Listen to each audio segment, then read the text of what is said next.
Olá, saudações, sejam bem-vindas, sejam bem-vindos aqui no Parque Lagoa do Nada, enfrentando os pernilongos para gravar mais um vídeo falando do Dostoiévski, né?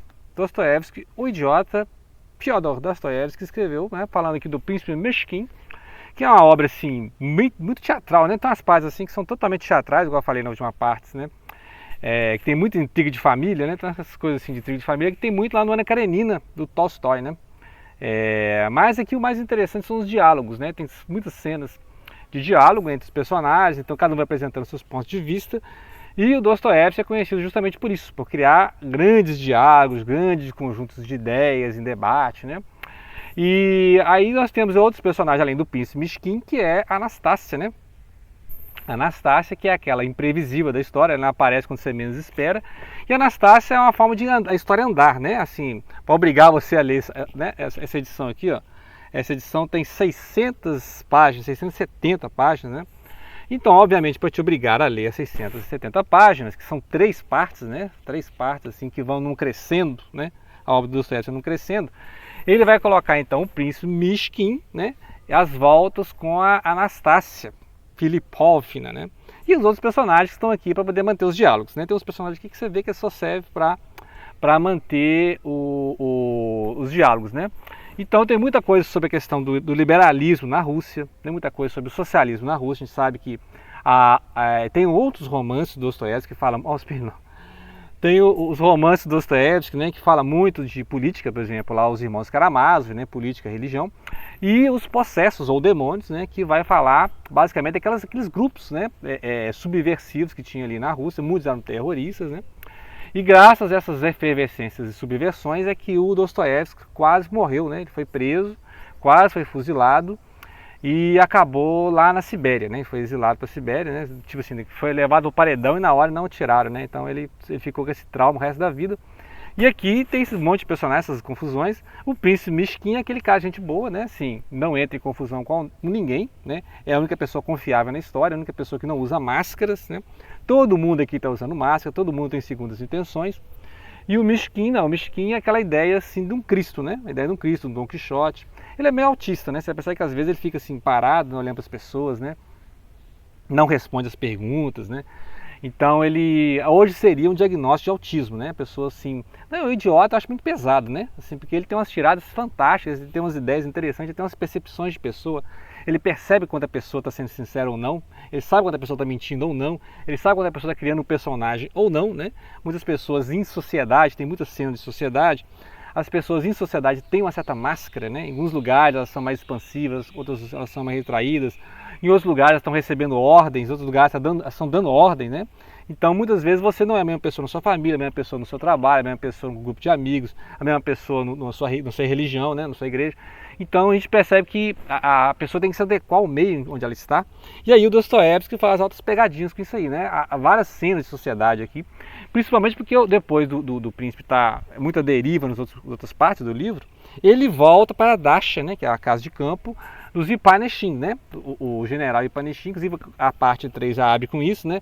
Falando dessa questão da burocracia na Rússia, que já tinha antes dos soviéticos, né? A questão da burocracia, das hierarquias que tem na Rússia, né? Os funcionários públicos tinham as mesmas hierarquias dos militares, né? Os funcionários tinham patentes militares, né? Então, assim, praticamente igual, né? Praticamente igual. Que aparece em outros contos lá, por exemplo, do Gogol, né? Do Oblomov e tal. Assim, é sempre essas ideias de... Né? O Oblomov é o personagem, né? Do Gon Tatsherev, né? Se eu não me engano. Tá na minha lista de leitura esse livro. O Gogol tem lá o capote e tem o nariz, também fala muito essas questões, e tem o Homem do Subsolo do Dostoiévski, essas questões de hierarquia, né? As pessoas com quem elas podem duelar ou quem que elas não podem duelar, né? Aqui o computador está completamente fora de... Então com quem um funcionário pode duelar ou se ele pode duelar, não é com qualquer pessoa que ele pode duelar, né? Então tem essas questões e daí o príncipe volta a frequentar a casa das Ipaneshin, né? E aí ele tem a Aglaia é a mais nova das irmãs, e a Aglaia possivelmente estaria, né, assim, à procura de um pretendente para casamento mesmo. Será que o príncipe seria, né? E a gente descobre que ela está recebendo cartas da Anastácia, né? E aí a Anastácia acho que daria um bom par, né? Ela vai dar um bom par, o príncipe e a Aglaia, né?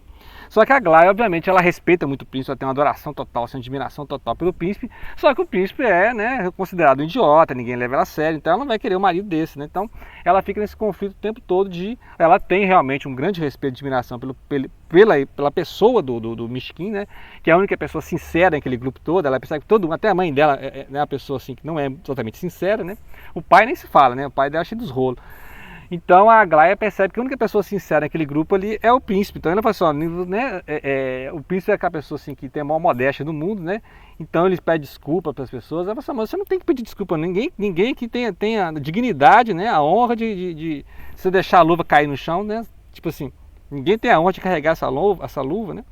Então ela tem uma certa idolatria com o príncipe, podemos dizer assim, mas ela obviamente não quer casar com o príncipe, né? Sem condições, né? Porque ela sabe que o príncipe, todo mundo, né, sofre ironia e chacota de todo mundo na história, né? Que é a mesma coisa a Anastácia, né? A Anastácia, ela não se sente à altura de casar com o príncipe, ela recebeu esse pedido, né? Em outras cenas anteriores, só que obviamente a Anastácia já está o nome dela está sujo na sociedade, então ela não quer ligar o nome do príncipe a uma pessoa que, né? Então a Anastácia carrega essa culpa. E aí tem as cenas das conversas, né? As cenas das conversas, deixa eu ver o tempo aqui de vídeo. As cenas de conversa, interessantíssimo, porque tem lá o pessoal conversando, o liberalismo não dá certo na Rússia, o socialismo não dá certo na Rússia. Quem são os liberais russos, né? Quem são os socialistas russos? Que são ideologias europeias, né? Ambas as ideologias são europeias, não são russas, né? Porque a ideia do Dostoiévski é que a única forma de salvar a Rússia e a Rússia salvar a Europa é a ortodoxia, né? A Igreja Católica Ortodoxa, ou seja, a religião, o cristianismo. Por isso a imagem do Mishkin aqui para acabar com todas essas hipocrisias, né? Todas essas ideologias, o Mishkin seria aquele cara que vai desmascarar esses ideólogos, né? Então tem várias pessoas que falam de distribuição de renda, de igualdade, né? de liberdade de expressão, mas é tudo gente da alta, tudo gente que tem algum cargo burocrático, é algum príncipe, é algum dono de terras, né? Falando de liberdade, falando de igualdade, né? Ou seja, que liberalismo é esse, né? Liberalismo que vai ser feito pelos senhores feudais, né? Porque nessa época ainda tinha feudalismo na Rússia, né? O feudalismo só vai sofrer um baque, né, ali na época das revoluções, 1905, 1917, né, a primeira e depois a de outubro, novembro, né, com os bolcheviques, né, o leninismo, etc., o stalinismo, né, os kulaks e tal. Mas nessa época aqui, né, no segunda metade do século XIX, né, os seus feudais vão falar de liberalismo, vão falar de socialismo, né. Os socialistas geralmente são os seminaristas, né, os estudantes. E aí tem a figura aqui do Hipólito, né? O Hipólito é aquele cara perturbado na história, né? Ele tem tuberculose, então na última parte ele falou que ia morrer, né? Ele falou que ia morrer, que estava a morte, né? Despediu-se de todos, né? Que esperava que as pessoas fossem ao velório dele e tal. E aqui ele tenta realmente tirar a própria vida, né? Não vai dar muito certo. Então assim, tem uns dramas pessoais assim, que você fica, gente, que dramalhão, né? O Dostoiévski, ele te força ao drama total, né? Mas o que eu mais gosto no Dostoiévski é justamente essa parte dos diálogos, né? Como ele cria personagens, como é que os personagens são complicados. E tá lá o pessoal discutindo política, religião e tal. E aí eles vão para um coreto, né? Assim, onde tem uma orquestra tocando, sinfônica tocando. E aí quem aparece? Nastácia Filipovna, né? Quem mais? Então eles estão lá na estação, no coreto, né? Vendo uma peça, né? Uma orquestra tocando e tal. E aí tem um tumulto lá, né? Alguém chega o pessoal lá e tal. E aí quem é? Né? A Anastácia vai criar caso com um dos interlocutores do Mishkin aqui, né? O Radomski, né? Que é um oficial. Eles estão lá conversando e ela chega para ele, cara, pessoal, o que você está fazendo aqui, né? Se divertindo aqui, você não sabe que seu tio morreu e tal. E começa lá umas ofensas, lá uma confusão. E aí um dos amigos, né? Um dos amigos do príncipe, do Radomski, né? Vai e ofende a Anastácia. A Anastácia pega a bengala lá de alguém, taca nos... vira um escândalo total. E tá lá as filhas do general assistindo tudo isso, né? E a generala levanta e vai embora, né? Fala assim, não, é absurdo, né? Isso aqui é um ultraje à digníssima família nobre russa. E aí ela levanta e leva as filhas. Então tinha umas cenas assim muito complicadas, né? Que mostram justamente como é que a Anastácia não é aceita na sociedade, né? Sempre que ela aparece na história, o príncipe fica dividido, né? O príncipe ele quer manter a amizade da Aglaia, né? Então muitas vezes a Aglaia até fala assim, olha, tá vendo aquele banquinho ali no jardim? É ali que eu costumo ficar sozinha, pensando, meditando e tal. Ela não gosta muito do blá blá blá, ela não gosta muito da família e o ciclo social da família, né? Então podemos dizer que é uma menina assim, muito mais introspectiva. E essa Aglaia é a Aglaia que vai ser amiga do príncipe aqui, né? Ela admira o príncipe, mas obviamente que não vai ser esposa, né? Ela espera um pretendente e não quer essa ideia, né? Essa ideia que é que a Anastácia sofreu, que é de indicarem o pretendente para a mulher, né? Então a mulher fica esperando alguém, olha, você vai casar com fulano, né? Fica negociando o dote, negociando, né? E que é uma coisa que a Anastácia se revoltou, né? Porque a Anastácia ia casar lá com o secretário do general, né? Ela ia casar com... E outra coisa, e o general fica muito preocupado com essa influência da Anastácia sobre a família, por exemplo, essa ideia de que a Anastácia está escrevendo cartas para a Aglaia, né? E aí ele fica assim, ó, Misquinho, você fica, né? A gente recebe você aqui, fizemos as pazes com você, mas você continua tendo, né, contato com a Anastácia. Apesar que é interessante, a cena que fala que o príncipe já tinha uns 6 meses que não via a Anastácia, né?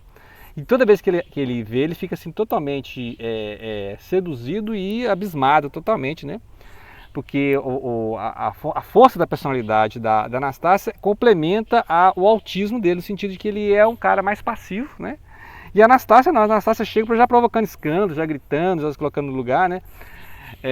Então todo mundo assim não considera a Anastácia uma pessoa escandalosa, né? Então ela é a mulher escandalosa da história. Deixa eu ver que eu estou em 10 minutos que eu tô falando? Tem 10 minutos que eu tô falando, hein? Então, ou seja, a ideia não é resumir o livro, né? Eu não vou resumir o livro, como é que eu vou resumir, como é que eu vou resumir? Não tem como resumir. Então é o que eu estou lembrando aqui e que eu acho interessante, né?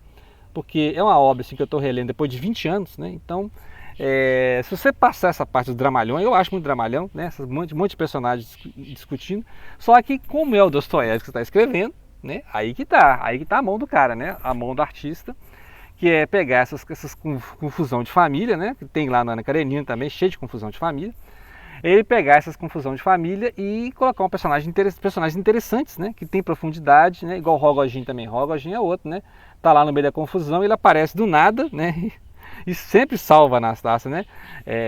Tem uma hora que também o príncipe tenta salvar, né? No meio da confusão, o príncipe tenta separar a briga e leva um empurrão, coitado do príncipe, né? Ele completa, toda vez que ele entra no meio de uma briga, ele leva um tapa, leva um empurrão. E ele não leva ofensa, né? Ele tipo assim, não, né? O pessoal chama ele de idiota, ele não leva ofensa, então ele não. No Rogojin é ao contrário do príncipe, né? Toda vez que ele sofre uma ofensa, ele já parte para bengalada, já fala em duelo, né? Então, esses personagens eles se complementam e são antagônicos, né? Ou seja, o príncipe é uma pessoa mais passiva, o Rogojin e a Anastácia são pessoas esquentadas, né? Não tem nada de filmático, eles são ofensas, né? Não tem nada de oferecer outra face, eles brigam mesmo. A Aglaia e o príncipe já são pessoas mais introspectivas, né? São pessoas mais para dentro, mais sentimento, né? Que ficam observando o teatro do mundo, né? Interessante, a Aglaia fica observando, ela fala assim, vou parar para ouvir a comédia, né? Então ela fica vendo as pessoas atuando como se fosse uma comédia, e na hora que tem barraco, tem confusão, ela para e fica olhando assim, né? Deixa eu ver como é que vai terminar essa comédia, né? Como é que vai acabar essa confusão. E tanto ela quanto o príncipe percebem que as pessoas estão ali interpretando personagens, né? Elas estão passando-se por máscaras sociais, é a questão das máscaras sociais. E aí essas ideias, a ideia principal existem ideias fora de lugar, que é, né, tipo o liberalismo no Brasil, que é as obras, né, as obras do Machado de Assis, falam muito disso. E o Dostoiévski fala, o liberalismo não vai dar certo na Rússia, né? O socialismo não vai dar certo na Rússia, porque o povo russo, né, não é socialista, não é liberal, né? A solução é a conduta católica, ortodoxa, né?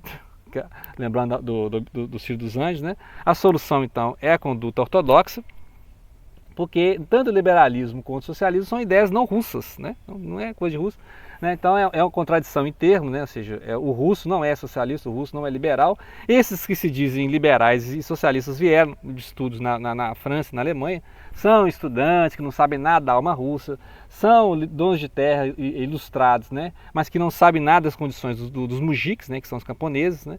Então são ideias fora de lugar, né? É igual você querer fazer liberação de escravos pelos próprios senhores feudais, né? Então, assim, a coisa completamente sem sentido. Então, todas essas ideias, todas essas discussões, né?